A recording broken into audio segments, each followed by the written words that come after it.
ठीक है, चलिए। आज बहुत लोग आए हैं जो ठंड है ऑब्वियसली, क्योंकि कल बारिश हुआ है तो इसी वजह से ठंड है।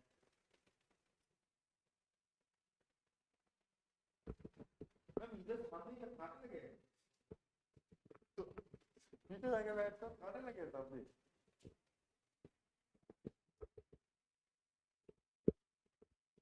चलिए, तो बहुत बहुत लोग हैं तो इसमें से ज्यादा परेशानी नहीं होगी, जल्दी खत्म कर देंगे हम।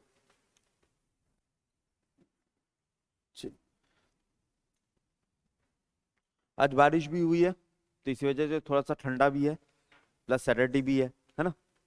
बारिश भी हुआ है, ठंडा भी है। अच्छा, आप लोगों को तो पता तो है, ये फैन बंद कर दीजिए, नहीं तो जम जाएंगे ये लोग। और जो भी आता है वो सुबह ऑन करता है।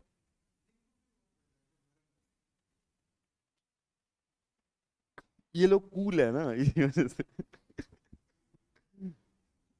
अच्छा, एक चीज आपको थोड़ा सा मैं जस्ट एक चीज बताऊं। अभी बारिश हुआ है तो ठंडा ज्यादा है ना, नॉर्मली बारिश हुआ है ठंडा ज्यादा है। अब सुबह में आ रहा था तो अच्छा खासा ठंडा लगा है? अब ये वो कोई बता सकता है कि बारिश में ठंडा ज्यादा क्यों होता है?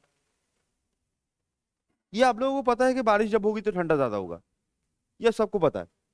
बारिश जब होती है तो ठंडा ज्यादा होता है, बट मैं पूछ रहा हूँ कि क्यों होता है? इवापोरेशन कूलिंग मतलब, हाँ, थोड़ा सा सनलाइट कम है, तो उसमें सनलाइट कम है। तुम नॉर्मल दिन में कितना सनलाइट देख लेते हो उसको? सुबह सुबह देखो, आप लोग जो जानते हो वो करीब करीब सेम ही है कि सनलाइट कम है, इवापोरेशन होता है। सीन के असली में क्या होता है कि जब बारिश होती है ना तो एक प्रोसेस होता है जिसको बोलते हैं कंडेंसेशन। सुना होगा आप लोग सबने, कंडेंसेशन। अभी जो कंडेंसेशन होता है तो इसमें एक कॉन्सेप्ट होता है जिसको बोलते हैं लेटेंट हीट। लेटेंट हीट, तो ये क्या होता है जब ये कंडेंसेशन बनता है, तब जो एटमॉस्फेयर होती है तो एटमॉस्फेयर से जो हीट होती है वो ले लेती है पानी, जिससे वो क्लाउड्स बना सके, बारिश बना सके। तो जब कंटिन्यूअस हीट एटमॉस्फेयर से जाना स्टार्ट करता है तो ऑटोमेटिक यहाँ पर हीट क्या होगा, कम होगा। जब हीट कम होगा तो टेम्परेचर कम होगा। तो फर्स्ट ऑफ ऑल, ठंडा का होने का कारण फर्स्ट ऑफ ऑल तो होता है लेटेंट हीट का। दूसरी चीज क्या होती है, दूसरी चीज क्या होती है, जब बारिश होती है तो पानी में क्या होता है, सॉरी, हवा में रिलेटिव ह्यूमिडिटी बढ़ती है। अब जब रिलेटिव ह्यूमिडिटी बढ़ती है तो आपकी जो बॉडी होती है, जो बॉडी के जो पार्ट्स होते हैं, तो यहाँ पर एक चीज होती है जिसको, यहाँ पर एक चीज होती है जिसको बोलते हैं थैलामस। तो थैलामस स्किन को कंट्रोल करती है। तो स्किन के ऊपर जब पानी जमा होता है ना तो उसमें एक आर्टिफिशियल ठंडा चीज बनती है, जो आपको यहाँ पर लगता है ज्यादा ठंडा हो रहा है। असली में बहुत ज्यादा ठंडा नहीं हुआ है। अगर आप टेम्परेचर देखो, कल देखोगे 18 था, आज मैक्सिमम 17 होगा। लेकिन कल से आज आपको बहुत ज्यादा ठंडा लगेगा because of this water droplet effect and relative जो लेटेंट हीट है, इसकी वजह से ज्यादा ठंडा लगता है। अब नॉर्मली आपको ये जान के क्या बहुत कुछ फायदा होगा? नहीं, ठीक है। लेकिन मैं हमेशा बोलता हूं कि आपको लोगों के सामने क्या बनना है, कूल बनना है। ठीक है, तो ये सब चीजें जब लोगों के सामने आप बोलोगे, आप वो सोचेंगे कि तुम कूल हो। लेकिन सिंपल सिंपल ज्योग्राफी। ठीक है, चलिए ज्योग्राफी से आते हैं हमारे 1857 रिवॉल्ट पर। 1857 के बाद, 1857 जैसे कल हमने देखा था 1856 तक, 1856 के बाद क्या होता है, फ्रॉम 1857 हम स्टार्ट करेंगे।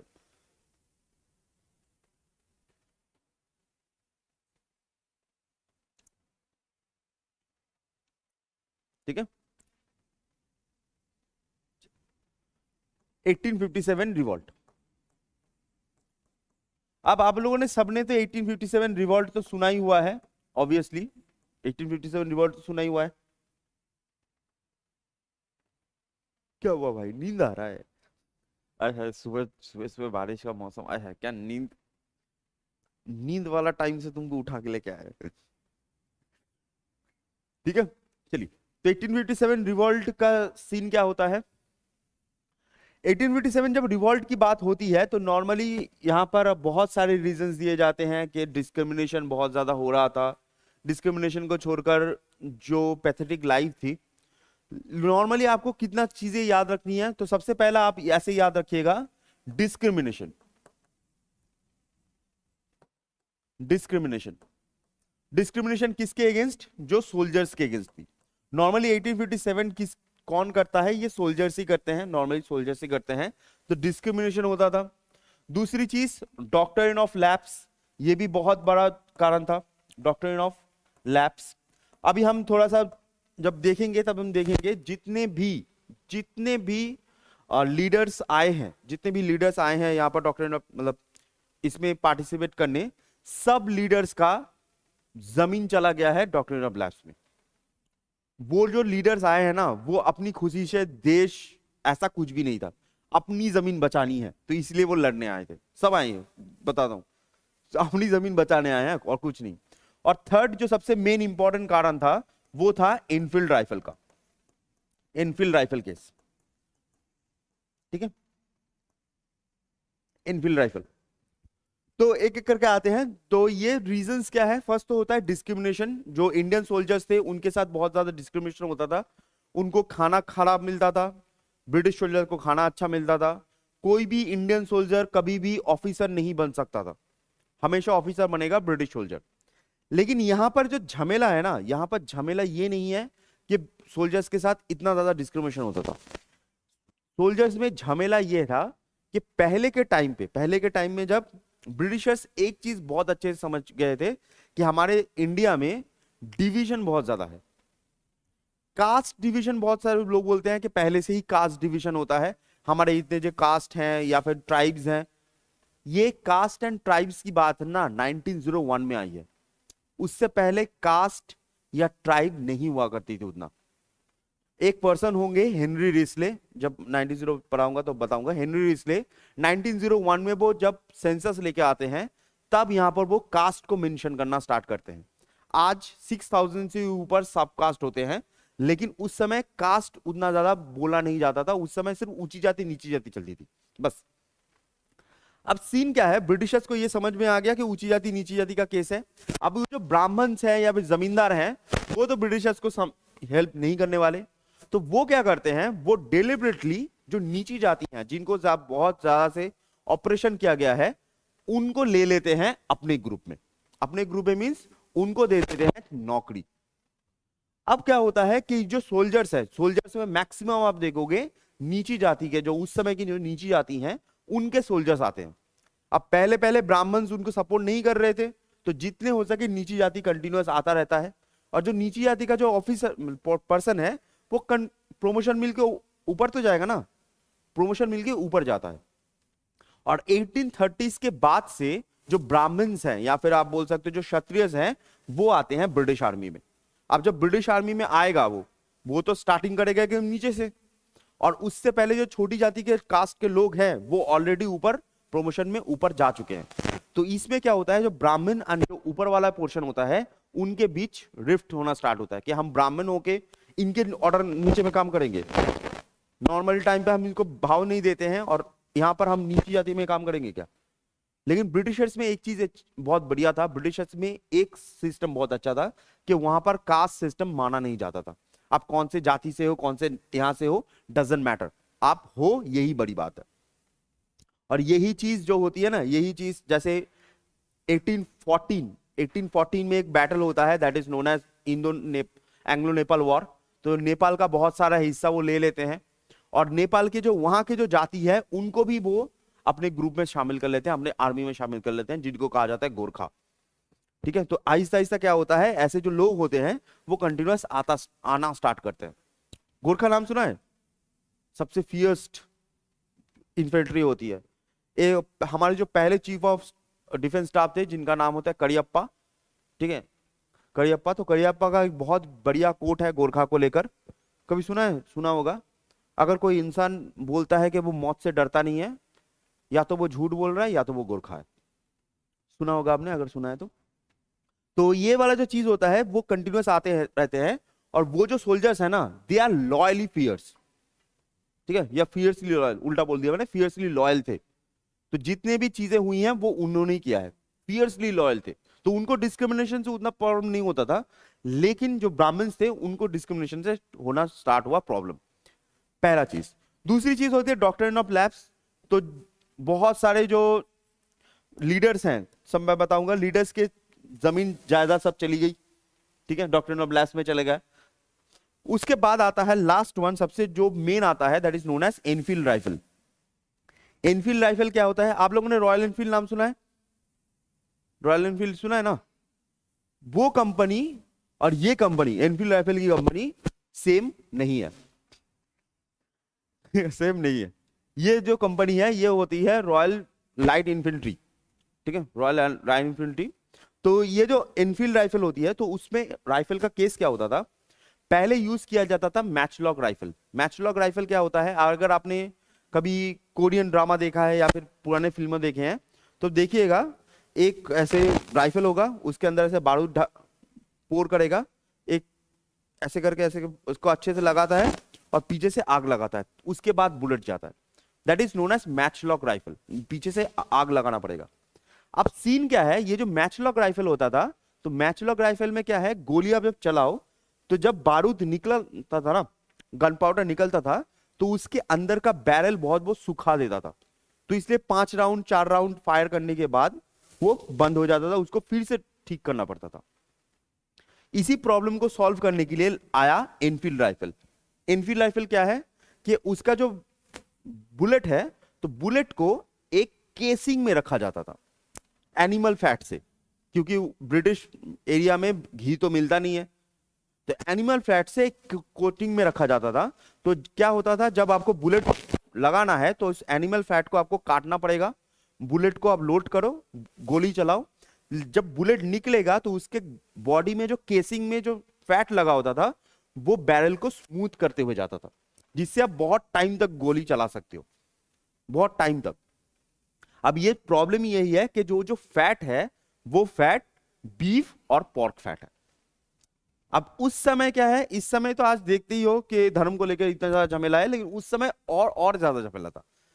तो क्या होता है, हिंदूज के लिए बीफ खाना बैन है, ठीक है, हिंदूज बीफ नहीं खाते, मुस्लिम्स पोर्क नहीं खाते, क्रिश्चियन का कोई झमेला ही नहीं है, खाओ बस, ठीक है, खा लो, कुछ भी इशू नहीं है। तो हिंदूज क्या होते थे, बीफ नहीं खाते, मुस्लिम पोर्क नहीं खाते। तो उस समय हिंदू मुस्लिम इतने थे, ये जो बात थी कि दांत से काटना है, तो उनको लगता था उनका धर्म चला गया। तो एक पर्सन थे जिनका नाम था मंगल पांडे, ठीक है। तो स्टार्टिंग कहां से होती है, मंगल पांडे। तो जो मंगल पांडे हैं, तो मंगल पांडे बैरकपुर एरिया था, बैरकपुर। बैरकपुर कहां पर होता है, इन कोलकाता के साइड में होता है, ठीक है, कोलकाता के साइड में। तो जो मंगल पांडे थे बैरकपुर में, तो स्टोरी ऐसी है कि वो मंगल पांडे आ रहे थे और मंगल पांडे को पता चला कि ये जो केसिंग है, तो केसिंग में एनिमल फैट होता है। तो उनको पहले यकीन नहीं हुआ, तो वो सीधा गए, जो मेजर हैं, सर्जन मेजर हैं, सर्जन मेजर के पास गए, जाके पूछा कि है कि नहीं है। तो उनको सेटिस्फैक्टरी आंसर नहीं मिला, तो उनको समझ में आ गया कि सचमुच है, और उनको लगा उनकी धर्म चली गई है। तो इसी वजह से क्या होता है, वो बंदूक लेके बैठ जाते हैं कि जो भी पहला ऑफिसर आएगा उसको मैं गोली मार दूंगा, पहला ऑफिसर जो भी आएगा। तो सबसे पहला ऑफिसर आता है, ऑफिसर बाग नाम का एक पर्सन होता है, ऑफिसर बाग। ऑफिसर बाग आता है, उसको गोली मार देते हैं वो, ऑफिसर बाग इंजर्ड हो जाते हैं। उसके बाद जो सार्जेंट मेजर होता है, सार्जेंट मेजर आते हैं, सार्जेंट मेजर को भी गोली मार देते हैं। तो ये जो गोली मारने के बाद वो खुद को भी गोली मारना चाहते थे, बट खुद को गोली नहीं मार पाते, इंजर्ड हो जाते हैं, और उनको पकड़ के एग्जीक्यूशन करवा दिया जाता है, उनको पकड़ के फांसी दे दी जाती है। तो ये जो मंगल पांडे को फांसी दी गई है, ये क्यों दिया गया है, बिकॉज ऑफ एनफील्ड राइफल की जो केसिंग है इसको लेकर। अब ये जो केसिंग को लेकर जो झमेला हुआ था, इसके बाद क्या होता है, जो ब्रिटिशर्स हैं वो कोशिश करते हैं कि इस केसिंग को चेंज करें, इंडिया में बनाया जाए। किस दमदम में, जो कोलकाता के एरिया है होता है दमदम, दमदम में एक फैक्ट्री है, तो वहां पर केसिंग को चेंज किया जाए, फैट को रिप्लेस किया जाए घी से। बट बहुत देर हो चुकी थी, ये चीज बहुत देर हो चुकी थी। बैरकपुर की जो चीजें हैं वो कंटिन्यूअस फैल गई टू मेरठ, मेरठ। और मेरठ में मेन इन्फेंट्री होती थी, मेन उनका बैरिकेड होता, गैरिसन जो होता था मेन, वो मेरठ में था। और मेरठ में ये चीज फैल गया कि मंगल पांडे को फांसी हुई है। क्यों फांसी हुई है? बिकॉज ऑफ एनफील्ड राइफल में जो टोटा है या फिर जो कवर है उसमें एनिमल फैट है जिसको आप दांत से काटना पड़ेगा। तो यहां पर क्या होता है, मेरठ से स्टार्ट होता है रिवॉल्ट। मेरठ से स्टार्ट होता है रिवॉल्ट। बहुत सारी चीजें तो है ही हैं, इसके साथ बहुत सारी चीजें तो है ही हैं, लेकिन ये भी कारण था कि मेरठ से रिवॉल्ट कंटिन्यूअस स्टार्ट होता है। अभी जो मेरठ से स्टार्ट होता है, तो मेरठ दिल्ली के बहुत पास है, उत्तर प्रदेश का एरिया होता है मेरठ, तो दिल्ली के बहुत पास है। तो ये जो मेरठ के जो लोग होते हैं, मेरठ के जो लोग होते हैं, मतलब जो रिवॉल्ट करते हैं, तो मैक्सिमम क्या होता है, रिवॉल्ट जब करते हैं तो मैक्सिमम सोल्जर्स से, तो इसी वजह से इस बैटल को कहा जाता है सिपाही म्यूटिनी। ठीक है, सिपाही म्यूटिनी। दो चीजें मैं बता दूं, एक होता है रिवॉल्ट, इंग्लिश भी सीख लो, सब कुछ एक साथ सीख लो, ठीक है, हिस्ट्री सब कुछ एक साथ सिखा दूंगा। रिवॉल्ट और म्यूटिनी, इन दोनों में डिफरेंस क्या है, किसी को पता है? रिवॉल्ट और म्यूटिनी में डिफरेंस देखो। रिवॉल्ट का मतलब होता है, रिवॉल्ट जो वर्ड आती है ना, वो रेवोल्यूशन से आती है। रेवोल्यूशन का मतलब होता है सडन चेंज। एवोल्यूशन का मतलब होता है आहिस्ता आहिस्ता चेंज। रेवोल्यूशन का मतलब होता है सडन चेंज। तो सडन चेंज करने के लिए जब आप लड़ोगे तो that is known as revolt. और म्यूटिनी होती है राजद्रोह या विद्रोह, मतलब जो किंग है उसके अगेंस्ट जब आप लड़ोगे। तो ये जो सिपाही थे ये लड़ रहे थे, किसके अगेंस्ट लड़ रहे थे? ब्रिटिश गवर्नमेंट के अगेंस्ट लड़ रहे थे। तो यहां पर होता है सिपाही म्यूटिनी। ये ब्रिटिश की वर्ड है, ये इंडियन क्या वर्ड है। 1857 रिवॉल्ट इंडियंस बोलते हैं, सिपाही म्यूटिनी ब्रिटिशर्स बोलते हैं। सेम ही चीज है, अलग अलग वर्ड यूज किया जाता है बस। तो यहां पर आपको क्या क्या याद रखना है? ऑब्वियसली एनफील्ड राइफल वाला केस आपको याद रखना है, एनफील्ड राइफल वाला। और आपको याद क्या रखना है? आपको याद रखना है लीडर्स, लीडर्स। ठीक है, तो पहले क्या होता है जो थोड़ा सा बता दूं, तो मेरठ से क्या होता है, मेरठ से पूरा जो आर्मी है वो चली जाती है टू दिल्ली। ठीक है, वो चली जाती है दिल्ली। अब दिल्ली में उस समय जो मुगल रूलर था, लास्ट मुगल रूलर, वो बहुत ही ज्यादा वीक रूलर था, that is known as Bahadur Shah Zafar two. उनका नाम है बहादुर शाह जफर टू। तो वो जाते हैं, पूरा की पूरी जो रेबल फोर्स होती है वो जाती है और बहादुर शाह जफर को कहती है कि आप हमारे लीडर बनो, किंग बनो। नॉर्मली आप बुक में देखोगे कि बहादुर शाह जफर मान गया कि किंग बनो, बट असली में ऐसा नहीं था। ठीक है, बहादुर शाह जफर कुछ दिन पहले उन्होंने एक न्यूज रिसीव किया था कि ब्रिटिश गवर्नमेंट चाहती है कि जो मुगल सिस्टम है, मुगल सिस्टम है उसको पूरा हटा दिया जाए, क्योंकि मुगल्स के पास और पावर नहीं है, सिर्फ नाम का वो सम्राट है, मतलब एम्परर है। तो उनको पूरा का पूरा सिस्टम हटा दिया जाएगा, उनको कुछ पैसे दे दिए जाएंगे। ये बहादुर शाह जफर को पता था, नोटिस आया था। तो जब ये रिवॉल्ट हुआ तो बहादुर शाह जफर इमीडिएटली इनके लीडर नहीं बने। बहादुर शाह जफर पहले कॉल करते हैं ब्रिटिश गवर्नमेंट को कि हम, मेरे गेट के सामने इतने सारे लोग हैं, ये जो लोग हैं ये रिवॉल्ट कर रहे हैं, ये मुझे किंग बनाना चाहते हैं। अगर आप मेरा मुगल जो एरिया है, जो मुगल टाइटल है वो रहने के लिए दे देंगे और जो पैसा है वो कंटिन्यू रखेंगे, तो मैं ये जो रेबल्स ग्रुप है इनको मैं वापस कर दूंगा, आपके पास पकड़वा दूंगा, सिंपल से भाषा में मैं आपको पास वापस कर दूंगा। ब्रिटिश गवर्नमेंट नहीं मानी कि नहीं, जो बोला गया है वही होगा, कट लो। तो इसी वजह से क्या होता है, इसी वजह से बहादुर शाह जफर मजबूरी में लीडर बन जाते हैं दिल्ली के। ठीक है, दिल्ली के लीडर, वो सुप्रीम लीडर बोलते हैं। तो अगर लीडर्स की बात करें तो सबसे पहला दिल्ली में आपको दिखेगा बहादुर शाह जफर, बहादुर शाह जाफर। दिल्ली, दिल्ली को छोड़कर आता है लखनऊ। लखनऊ, ये लीडर्स याद रखिएगा, लीडर्स बहुत इंपॉर्टेंट है। लखनऊ, लखनऊ में होता है बेगम हजरत महल, बेगम हजरत महल। कानपुर, कानपुर, कानपुर में होता है आपका, सॉरी, कानपुर में होते हैं नाना साहेब, नाना साहेब। बिहार, बिहार में होते हैं कुंवर सिंह, बिहार में होते हैं कुंवर सिंह। झांसी उत्तर प्रदेश में है, झांसी, ये तो सुना होगा, लक्ष्मीबाई, ठीक है। दिल्ली, लखनऊ, कानपुर, बिहार, झांसी, तो ये मेन मेन लीडर्स हैं, ठीक है। ये 1857 के जो मेन लीडर्स में ये लोग आते हैं, मेन लीडर्स हैं। अब फेल क्यों हुआ, इसका रीजन यही है, लीडर्स ही हैं। क्यों?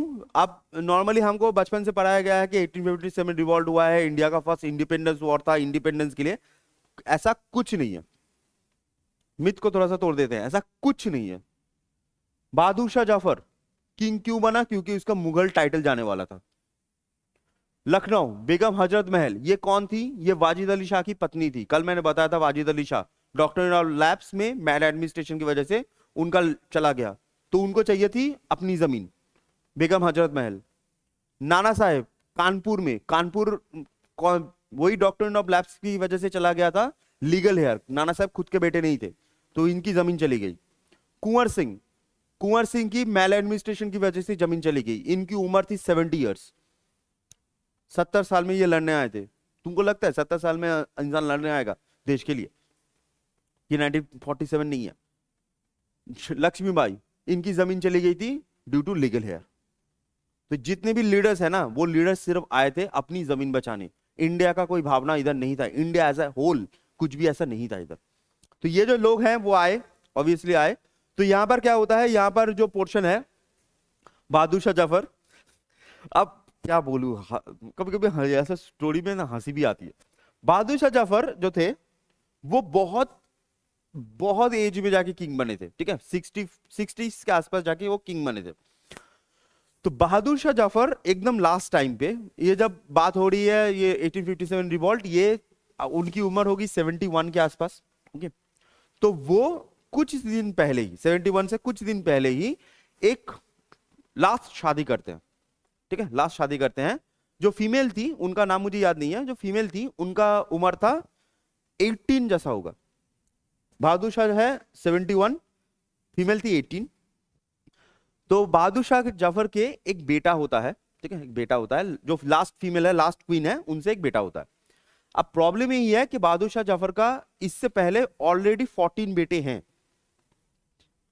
तो किंग कौन बनेगा? ऑब्वियसली जो 14 बेटे में से एक बनेगा, ठीक है, जो सबसे बड़ा वाला है वही किंग बनेगा।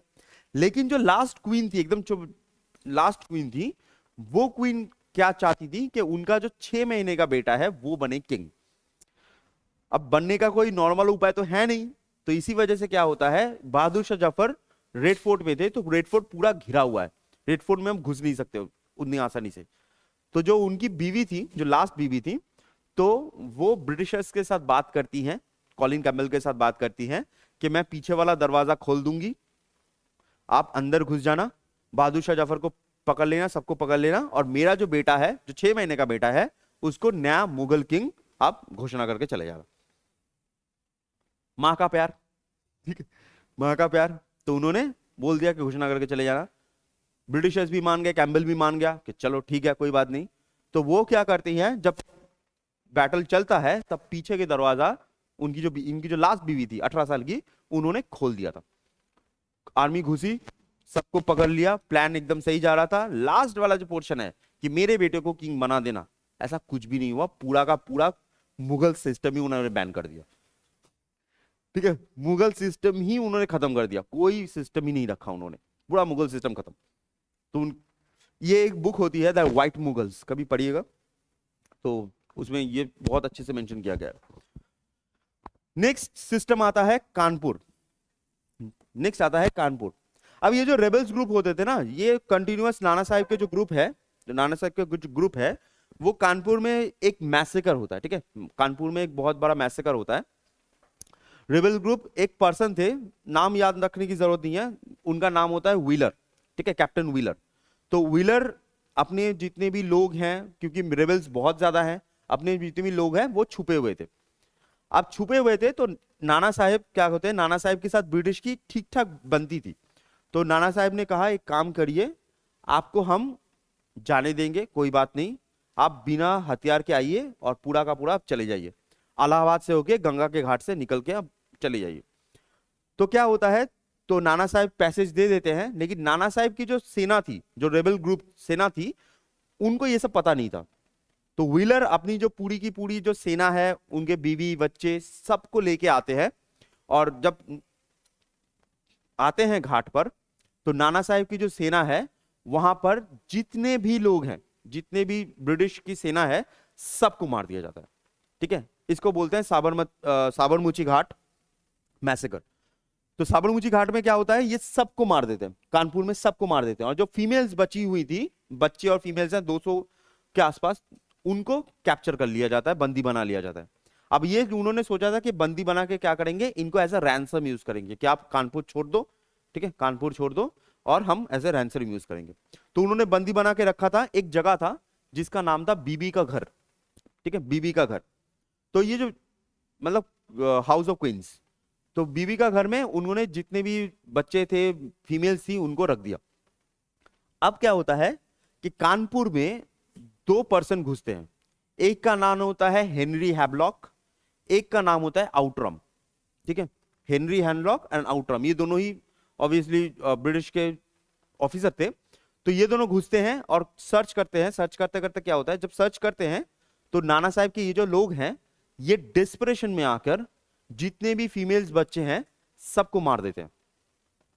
सबको मारकर एक वहां पर कुआं है, उस कुएं में फेंक देते हैं, सबको मारकर।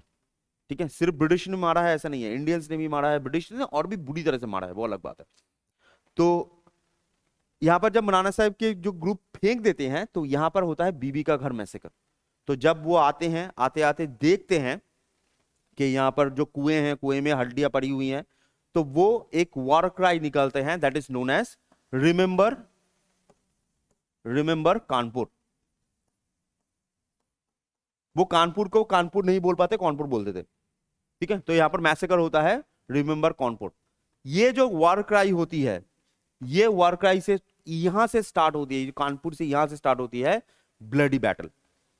तो यहां पर सीधा सीधा उन्होंने मेंशन कर दिया था, जिसको भी देखा जाए गोली मार दो, कोई पकड़ने की सीन नहीं है, कोई कुछ नहीं है, गोली मार दो।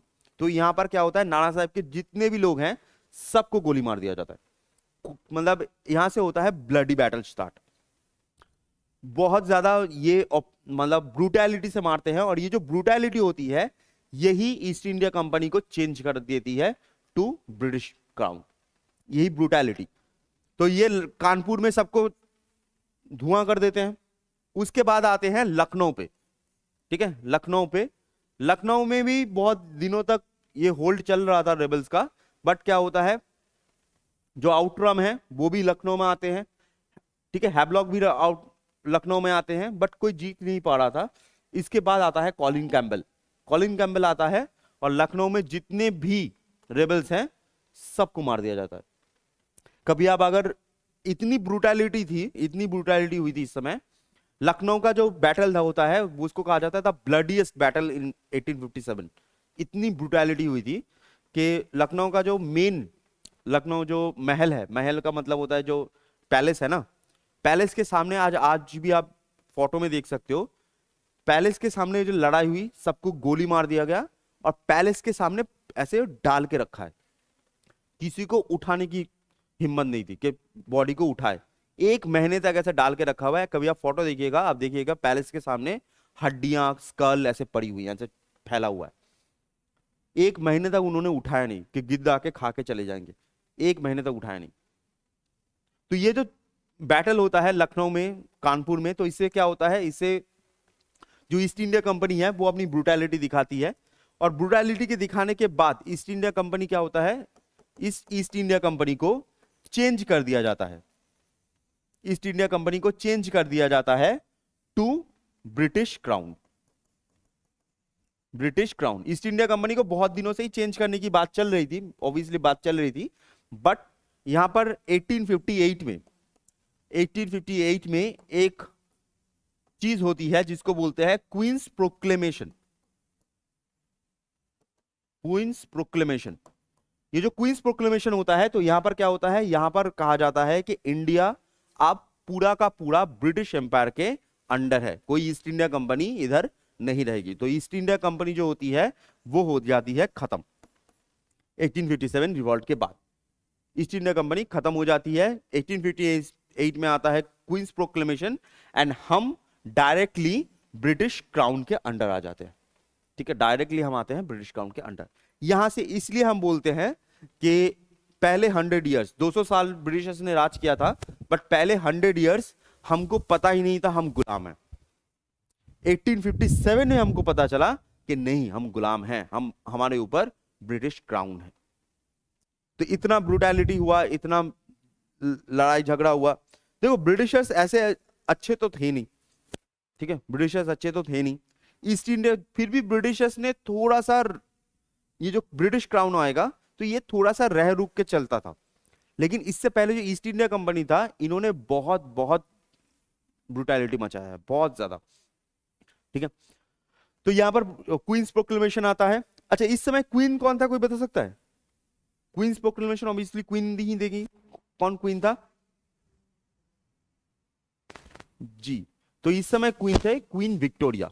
ठीक है, अगर किसी के मन में एलिजाबेथ आ रहा है, क्वीन एलिजाबेथ, तो याद रखिएगा क्वीन एलिजाबेथ वन विक्टोरिया से 100 साल पहले है, क्वीन एलिजाबेथ टू विक्टोरिया से 100 साल बाद। ठीक है, दो एलिजाबेथ के बीच विक्टोरिया आती है। ठीक है, तो यहां पर क्या होता है, यहां पर आपका क्वींस प्रोक्लेमेशन आता है और हम ब्रिटिश के अंडर आ जाते हैं। नॉर्मली एज अ पेपर में कहा जाता है कि हम ईस्ट इंडिया कंपनी को हटा रहे हैं, लेकिन ब्रिटिश क्राउन जब आएगा, ब्रिटिश क्राउन को क्या ही पता है यहां का कुछ। तो इसलिए ईस्ट इंडिया कंपनी के जो मेन ऑफिसर्स थे, जो ऊपर के मेन ऑफिसर्स थे, उनको रखा जाता है इधर। ठीक है, उनको रखा जाता है, ऐसा नहीं कि उनको चेंज कर दिया जाएगा, उनको ही रखा जाता है। जिस जैसे जब 1857 हुआ, ये क्वेश्चन पूछा जाता है, 1857 हुआ तो इस समय गवर्नर जनरल कौन थे? गवर्नर जनरल कौन थे? तो उनका नाम था कैनिंग। गवर्नर जनरल थे कैनिंग। अब ये जो कैनिंग है, कैनिंग को हटाया नहीं गया, ऐसा नहीं कि कैनिंग को चेंज कर दिया गया, नहीं, कैनिंग को रखा गया और कैनिंग के साथ एक और पोस्ट ऐड किया गया। गवर्नर जनरल तो है ही, उसके साथ एक और पोस्ट ऐड किया गया, that is known as viceroy. तो वाइस रॉय भी कौन बने? कैनिंग। तो governor general and viceroy में डिफरेंस क्या होता है? गवर्नर जनरल वाइस रॉय में डिफरेंस होता है कि पहले वाइस रॉय नहीं था, पहले सिर्फ गवर्नर जनरल था जो ईस्ट इंडिया कंपनी का था। अभी वो वाइस रॉय है। वाइस रॉय का मतलब है जब वो बाकी जगह पर जाएगा, बाकी किसी स्टेट में जाएगा, किसी राजा से बात करने जाएगा, तो वो ब्रिटिश क्राउन का रिप्रेजेंटेटिव है। तो ब्रिटिश क्राउन का जब रिप्रेजेंटेटिव की तरह वो जाएगा किसी राजा से बात करने, तब उसको कहा जाएगा वाइस रॉय। और बाकी वो अपना जब काम करेगा, खुद काम करेगा, तो उसको हम बोलेंगे गवर्नर जनरल। तो वाइस रॉय कब होता है? Vice Roy only in a representation होता है। जब रिप्रेजेंटेशन होगा तभी इसका नाम वाइस रॉय होगा, बाकी सब जगह पर गवर्नर जनरल ही रहेगा। तो यहां पर गवर्नर जनरल वाइस रॉय होता है। कैनिंग, फर्स्ट वाइस रॉय जो होते हैं वो कैनिंग होते हैं। ठीक है, फर्स्ट वाइस रॉय कैनिंग होते हैं। और इसको छोड़कर एक और पोस्ट बना दिया जाता है, एक और पोस्ट जिससे वाइस रॉय की पावर को थोड़ा सा कम किया जा सके, जिसको हम बोलते हैं सेक्रेटरी जनरल। सेक्रेटरी जनरल, ये भी एक पोस्ट बनाया जाता है, सेक्रेटरी जनरल। तो वाइसरॉय और सेक्रेटरी जनरल में डिफरेंस क्या है? वाइसरॉय सेक्रेटरी जनरल में डिफरेंस होता है कि वाइसरॉय अपडेट करेगा किसको? क्वीन को, या जो किंग बनेंगे उसको। सेक्रेटरी जनरल अपडेट करेगा किसको? पार्लियामेंट को, जो ब्रिटिश पार्लियामेंट है उनको अपडेट करेगा वो। ठीक है, ब्रिटिश पार्लियामेंट है उनको अपडेट करेगा। तो यहां पर दो बॉडीज बनाई जाती हैं, एक होता है वाइसरॉय जो गवर्नर जनरल ही था, that is known as Canning, और एक होता है सेक्रेटरी जनरल।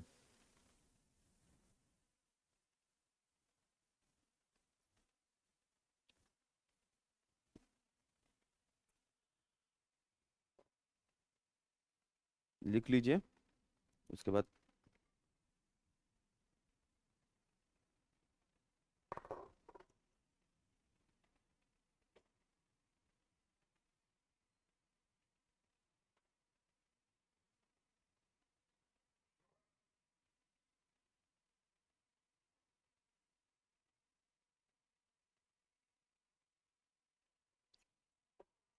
ठीक है, चलिए ओके।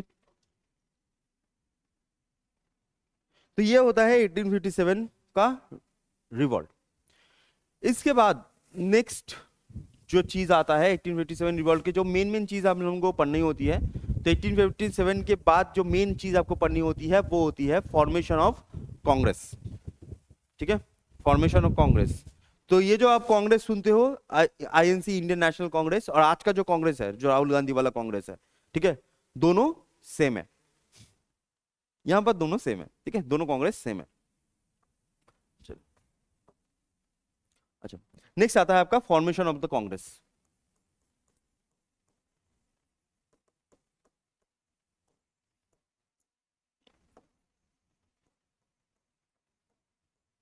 अच्छा, कांग्रेस से क्या क्या सवाल आते हैं थोड़ा सा ये जान लो, कांग्रेस से क्या टाइप के सवाल आते हैं। तो कांग्रेस से आपको पहले तो पूछा जाएगा फैक्ट। ठीक है, पहला पूछा जाएगा फैक्ट, और सबसे ज्यादा जो पूछा जाता है वो होता है कि कांग्रेस का जो कॉन्फ्रेंसेस हुए हैं।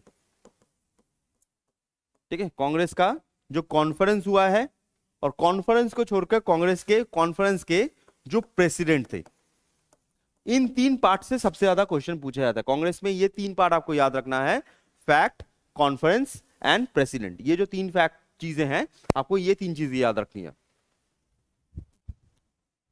ठीक है, नींद आ गया, कोई बात नहीं, चलो ठीक है ओके। तो formation of the Congress start करते हैं, फॉर्मेशन ऑफ द कांग्रेस। तो फर्स्ट कांग्रेस फॉर्म कब होती है? कांग्रेस फॉर्म होती है इन 1885। 1885 में कांग्रेस बनती है। इसके फाउंडर कौन है? फाउंडर होते हैं एलन ऑक्टेवियन ह्यूम। इनके फाउंडर होते हैं एलन ऑक्टेवियन ह्यूम। ठीक है, एलन ऑक्टेवियन ह्यूम। अच्छा, नेक्स्ट इसका पहला कॉन्फ्रेंस कहां पर होता? अच्छा, पहला कॉन्फ्रेंस से पहले जान लो कि इस समय गवर्नर जनरल कौन था? जब कांग्रेस बनता है तो गवर्नर जनरल कौन था? गवर्नर जनरल थे डाफरिन। ठीक है, गवर्नर जनरल कौन था? गवर्नर जनरल थे डाफरिन। डाफरिन। एंड इसको, ये जो कांग्रेस बनी है, तो कांग्रेस बनी है तो इसको कहा जाता है safety valve theory. Safety valve theory. ठीक है, कांग्रेस जब बनी है तो इसको कहा जाता है सेफ्टी वल्व थ्योरी। अब सेफ्टी वल्व थ्योरी क्यों बोलते हैं? अच्छा, आप लोग खाना बनाते हो, सब खाना तो बनाते हो, खाना मतलब टोटल, हाँ? कुकर में कभी बनाया है? कुकर नहीं बनाया? अगर बनाया है तो आपने कुकर में एक चीज नोटिस किया होगा कि कुकर के ऊपर एक सीटी होती है ना, सीटी होती है।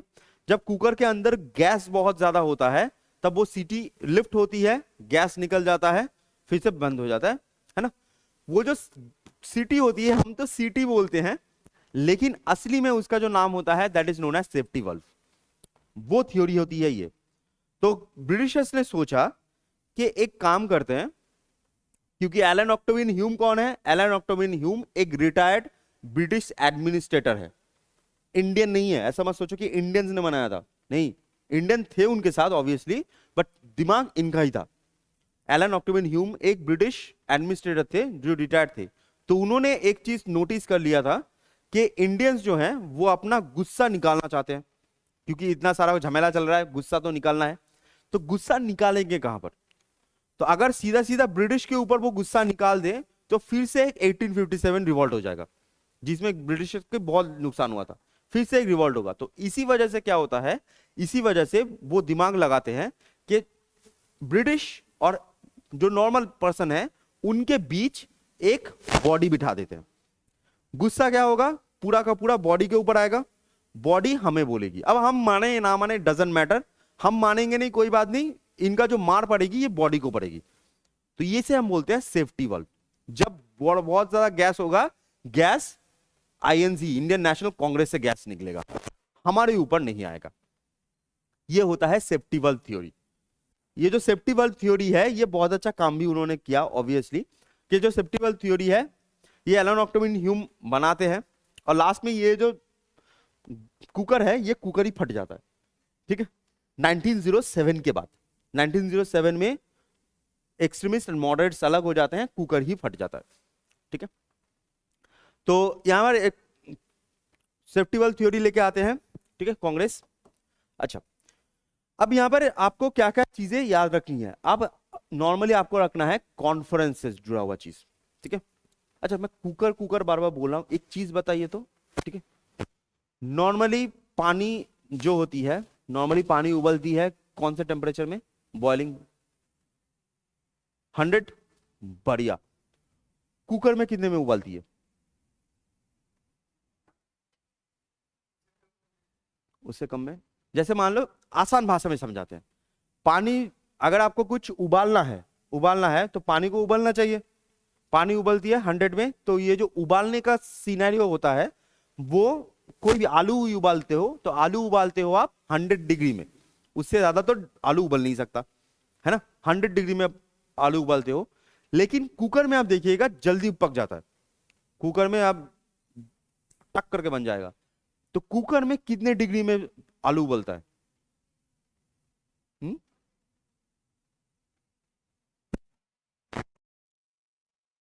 जी, 125 से 135 डिग्री में आलू उबलता है कुकर में। तो इसीलिए क्या होता है, जो जब गैस एक जगह पर स्टोर होता है ना, गैस का जब प्रेशर होता है तो वहां का टेम्परेचर ऑटोमेटिक बढ़ता है। यही सिंपल पॉलिसी है कुकर की, कि अंदर हवा को ट्रैप कर दो, जिससे क्या होगा, वो जो टेम्परेचर है वो 135 तक चली जाती है, जिससे खाना जल्दी पक जाता है कंपेयर टू नॉर्मल। अगर आप कभी आलू ऐसे नॉर्मली उबालते रहो और कुकर में उबालो, देखो 2 सीटी में झड़क से कम खत्म। तो कुकर में जल्दी खाना बनता है। इसीलिए हिस्ट्री से फिर से हम चले गए थे उस तरफ, फिर से आते हैं इस तरफ। ठीक है, ओके। तो इनका जो फर्स्ट कॉन्फ्रेंस होता है, तो फर्स्ट कॉन्फ्रेंस कहां पर होता है? फर्स्ट कॉन्फ्रेंस होता है बॉम्बे।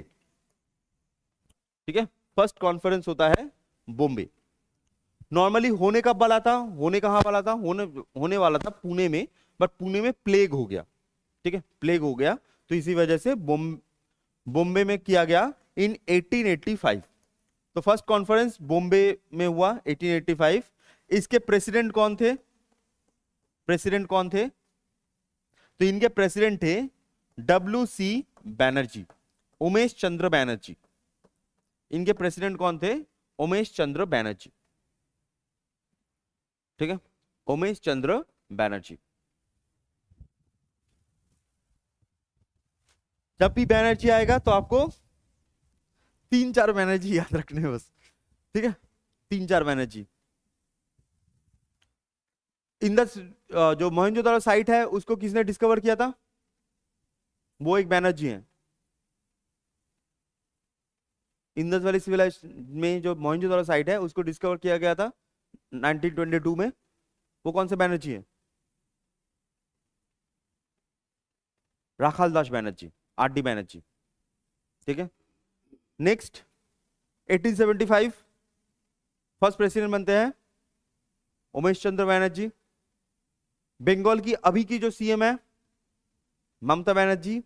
और ये तीनों चीज जो आपको बता रहा है उसका नाम है आयन बनर्जी। ठीक है, तो हम चारों ही बैनर्जी हैं, और आपको जैसे पता होगा हम चारों में कोई भी रिलेशन नहीं है, सब अलग अलग। ठीक है, चलो, तो प्रेसिडेंट होते हैं WC Banerjee.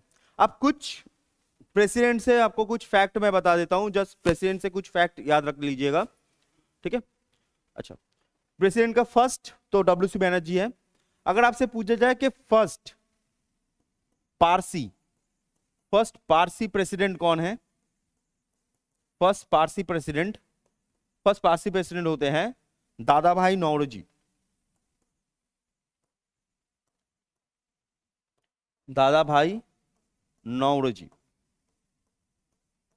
First Parsi president कौन होते हैं? दैट इज नोन एज दादा भाई नौरोजी। और दादा भाई नौरोजी जो होती हैं, इसको कहा जाता है इनको एक और नाम से बुलाया जाता है, that is known as grand old man of India.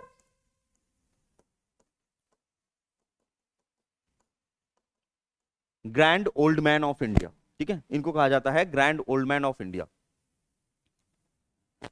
चलिए, फर्स्ट पारसी प्रेसिडेंट ये। अच्छा, फर्स्ट नॉन इंडियन प्रेसिडेंट, पहले हम प्रेसिडेंट देखते हैं, उसके बाद देखेंगे मेन मेन कॉन्फ्रेंसेस, ठीक है। First non Indian president, non Indian president होते हैं George Yule, George Yule. First Muslim president, ये क्वेश्चन आ चुका है, ठीक है, Muslim president Badruddin Tyabji.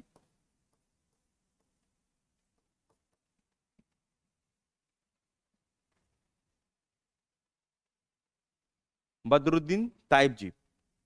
Next, first female, first female president, उनका नाम होता है एनी बेसेंट, उनका नाम होता है एनी बेसेंट, ठीक है। And first Indian female, first Indian female, इनका नाम होता है सरोजिनी नायडू।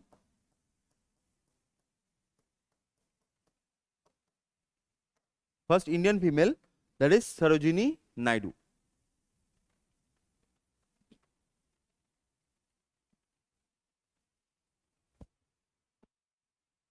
ठीक है।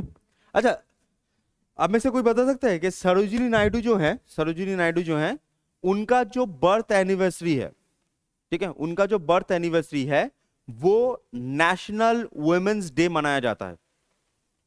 कब मनाया जाता है? National women's day, Sarojini Naidu ji का जो बर्थडे है।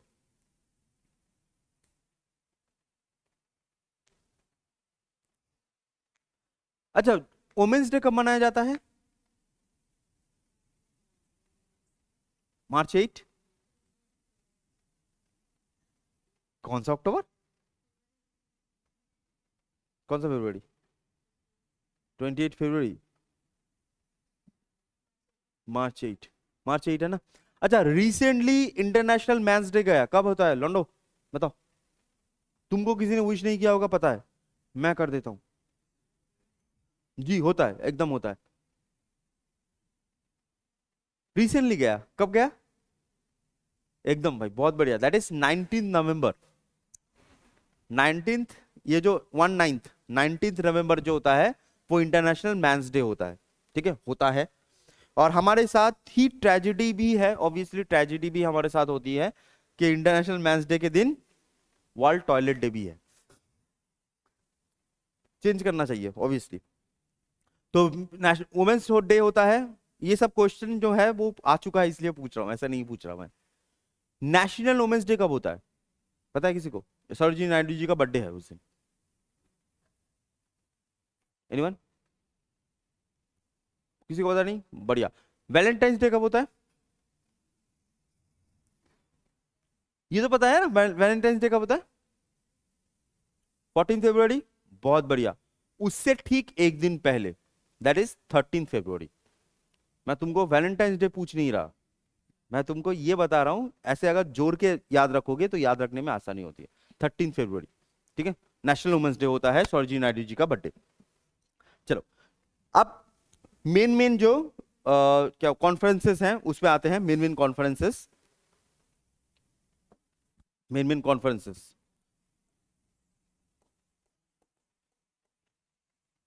जो मेन मेन कॉन्फ्रेंस आपको पूछे जाते हैं, ठीक है, उस कॉन्फ्रेंस में क्या हुआ था, यही मेन है। ओके, चलिए, 1885 बॉम्बे, ठीक है, ये होता है first conference, first conference 1885 Bombay first conference. Next 1907, 1907 होता है सूरत में, सूरत, सूरत में होता है Surat split, Surat split, Surat split between किस में moderator is moderate and extremist. Extremist, ठीक है। यहां पर एक्सट्रीमिस्ट का मतलब ऐसा मत समझना कि गोलीबारी लेके बैठ गए हैं, नहीं। मॉडरेटर्स जो होते हैं, या मॉडरेशन में जो काम करते हैं, वो होते थे कि वो मानते थे कि वो अगर ब्रिटिश गवर्नमेंट को रिक्वेस्ट करे, पिटिशन दे, तब ब्रिटिश गवर्नमेंट काम करेगी। मॉडरेटर से ही जो कांग्रेस है वो स्टार्ट हुई थी। एक्सट्रीमिस्ट क्या है? एक्सट्रीमिस्ट ये मानते थे कि रिक्वेस्ट से काम नहीं होगा, आपको थोड़ा सा एक्टिव काम करना पड़ेगा। मींस बंद कर दो, हड़ताल कर दो, स्ट्राइक कर दो, ठीक है, मार्च निकालो। तो ये होते हैं थोड़े से एक्टिव, ये होते हैं एक्सट्रीमिस्ट। ऐसा नहीं है कि गोलीबारी लेके बैठ गए, ठीक है। अच्छा, 1916 लखनऊ। लखनऊ, तो लखनऊ में होता क्या है? लखनऊ में मर्ज,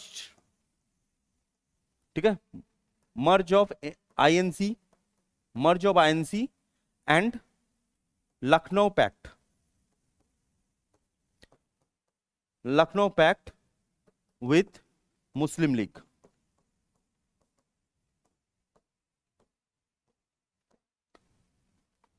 with Muslim league. 1924 Belgaum, Belgaum, Belgaum only conference where Mahatma Gandhi was president.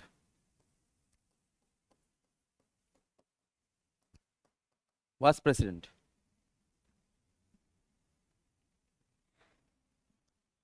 1929 Lahore. तो लाहौर ये सबसे इंपॉर्टेंट वाला पोर्शन है, ठीक है, सबसे इंपॉर्टेंट वाला, सबसे इंपॉर्टेंट जितने भी होते हैं।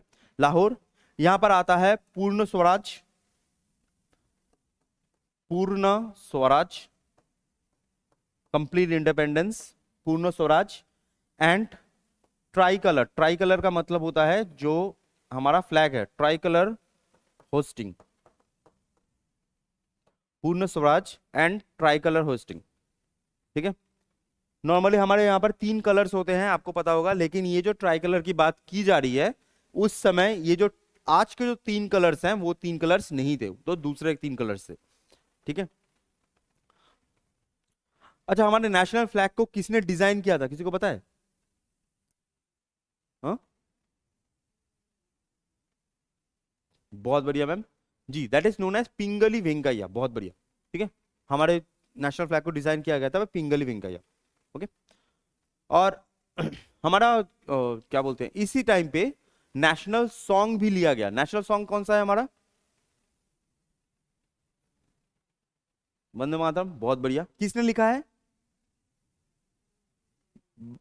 बंकिम चंद्र, क्या बात है, फाड़ दे रहे हो, अरे वाह। अब थोड़ा सा इसमें थोड़ा सा टफ कर देते हैं, कौन से बुक से लिया गया है? कौन से बुक से लिया गया है, पता है कौन से बुक से लिया गया है? तो एक बुक होती थी जिसको कहा जाता था आनंद मठ। आनंद मठ, आनंद मठ उस बुक से लिया गया है। अगर मैं तुमको ये भी बोल दूं, अगर तुम लोग आनंद मठ बोल देते, उसके बाद में एक क्वेश्चन बना के मैंने रखा था, ठीक है, आनंद मठ कौन से रिवॉल्ट के ऊपर बेस्ड है? कौन से रिवॉल्ट के ऊपर बेस्ड हो? दैट इज सन्यासी रिवॉल्ट। और अगर इनमें से कोई बता देता सन्यासी रिवॉल्ट बेस्ड है, तब ये मैं पूछता कि सन्यासी रिवॉल्ट कब हुआ था? 1776 में। क्वेश्चन पूछते जाएंगे, ठीक है। तो लाहौर, अच्छा, लाहौर के बाद आता है नेक्स्ट 1938। 1938, 1938 होता है हरिपुरा। हरिपुरा, हरिपुरा में आते हैं Subhas Chandra Bose. Subhas Chandra Bose becomes president.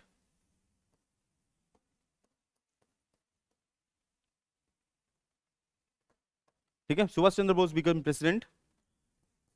1939 Tripura, Tripuri, sorry Tripura बोल रहा हूं, त्रिपुरी, मैं इसको ऊपर कर देता हूं और भी थोड़ा सा। त्रिपुरी, त्रिपुरी में क्या होता है, त्रिपुरी में दिखता है Bose versus Gandhi conflict.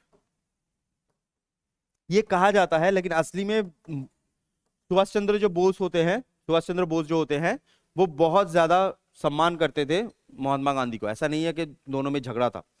Bose versus Gandhi conflict क्या होता है कि त्रिपुरी में सुभाष चंद्र बोस कैंडिडेट थे यहाँ के, और गांधी जी उन्होंने अपना खुद का एक कैंडिडेट दिया था जिसका नाम होता है पट्टभी सीतारामैया। पट्टभी सीतारामैया, तो दोनों कैंडिडेट थे, जिसमें से जीतते कौन है, जीतते हैं सुभाष चंद्र बोस। अब जब सुभाष चंद्र बोस जीतते हैं तो गांधी जी को खराब लगता है कि उनका जो कैंडिडेट है वो जीता नहीं, तो गांधी जी क्या होते हैं, गांधी जी त्रिपुरा जो कॉन्फ्रेंस है वो छोड़ के चले जाते हैं। अब जब गांधी जी चले जाते हैं तो ये जो चीज है ये सुभाष चंद्र बोस को भी बहुत खराब लगती है कि उनकी वजह से गांधी जी चले गए। तो इसी वजह से सुभाष चंद्र बोस जो कांग्रेस की प्रेसिडेंसी है उसको वो रिजाइन कर देते हैं कि नहीं रखना है, कोई बात नहीं, ठीक है, उनको पसंद नहीं है, हमको कोई इशू नहीं है, हम छोड़ देते हैं। तो वो छोड़ के चले गए, और उनके बाद त्रिपुरी कॉन्फ्रेंस का जो प्रेसिडेंट बनता है वो होता है राजेंद्र प्रसाद। ठीक है, वो राजेंद्र प्रसाद बनते हैं। तो बोस वर्सेस गांधी जी कॉन्फ्लिक्ट होता है, वो होता है। अब बहुत सारे लोग बोलते हैं कि बोस गांधी जी को पसंद नहीं करते थे, ऐसा एकदम ही नहीं है। जो गांधी जी का एक टाइटल होता है that is known as father of the nation, किसने दिया है, सुभाष चंद्र बोस ने ही दिया है। ठीक है, फादर ऑफ द नेशन जो होता है वो सुभाष चंद्र बोस का ही दिया हुआ है। महात्मा किसने दिया है, रविंद्रनाथ टैगोर ने। ठीक है, तो 39 ये होता है ये वाला। तो यहां तक आप जो मेन कॉन्फ्रेंसेस हैं, ये मेन कॉन्फ्रेंसेस जो आपको याद रखने हैं, और जो प्रेसिडेंट है, प्रेसिडेंट आपको वो वाला जो कॉन्फ्रेंसेस होती हैं वो चीजें याद रखनी है। ठीक है, कांग्रेस से आपको इतना से याद रखना है। ठीक है, नेक्स्ट जो मंडे होगा वो आपका लास्ट हिस्ट्री का लास्ट पोर्शन होगा, that is known as Gandhian phase. और गांधीयन फेज होने के बाद आप लोगों का हिस्ट्री जो होगा खत्म। ठीक है, हिस्ट्री आपका खत्म हो जाएगा। अब जब हिस्ट्री खत्म होगा उसके बाद हम स्टार्ट करेंगे आपका केमिस्ट्री। मैं बता देता हूं, केमिस्ट्री, केमिस्ट्री के बाद फिजिक्स। ये केमिस्ट्री और फिजिक्स करके जो जेई वाला पोर्शन होता है, जो जेई का है, जेई वालों को उनका कवर हो जाएगा। फिजिक्स और केमिस्ट्री के बाद आपका पोर्शन जिनका जेई नहीं है उनका सिर्फ एक पोर्शन बाकी रहेगा, that is known as politics.